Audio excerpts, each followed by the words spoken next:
If we look at the reasons why progress has not been made in men's birth control, as opposed to the huge, massive variety of women's birth controls, is number one, lack of interest in investing in developing birth controls, which I find absolutely ridiculous.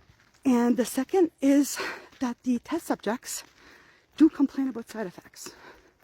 But the side effects that they complain about, weight gain, acne, procedure's scary, and it might hurt. So they need to be sedated. So those are the reasons why, number one, men's birth control has been delayed. Number two, has not been approved by the FDA. Because men don't like to feel pain, because men don't want to gain weight, and they don't want acne. Now let's talk about the Mirena, boys. Mirena is the IUD. There's other IUDs, but I'll talk about the Mirena because it's the one I've been on previously and this time around. The Mirena. Talk about discomfort. First time I had it was after Emma, and I had it done because I was bleeding too much. My anemia was getting really bad. They recommended the Mirena because it would stop my period. And it did. It was the greatest birth control I've ever been on.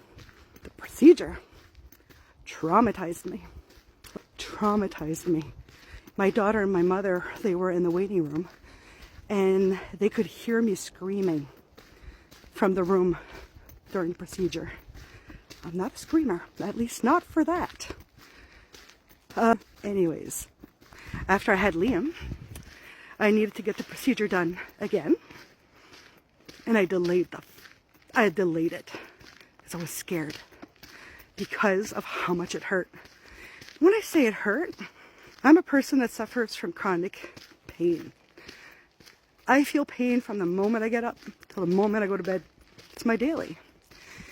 And I also got appendicitis, gave birth naturally, had a C-section, and had shingles. I know what pain is. When I couldn't delay it anymore, I saw the OBGYN and I asked if I could be sedated this time so it would not hurt as much. I knew I had no choice. After 2 iron transfusions, I had no choice but to get on this birth control because every other one that was out there had too many side effects from the hormones. This was the only one that would not cause me any further harm. Their answer was that I needed to prove to them that I could not handle having the insertion of the IUD before they could sedate me. So I waited a couple months for the appointment to go through the procedure to prove that it was too painful. I proved it to them. So much so that the thing actually jumped out of my body. That's when they gave up. It honestly didn't matter to them that I was crying or that I was screaming. But they did not want to waste another IUD, right? So they sent me home, shaken, traumatized again. And then I waited another, I think it was 3 months, to go to the hospital for the sedated procedure. So I go in, they prepare me, and they only begin sedation during the procedure, which means that I was not sedated, which means that I felt everything again. I was re-traumatized again. And yet, they won't push forth men's birth control. It felt like I was being cut from the inside. That was approved.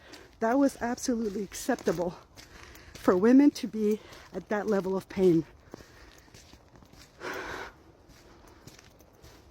Shame.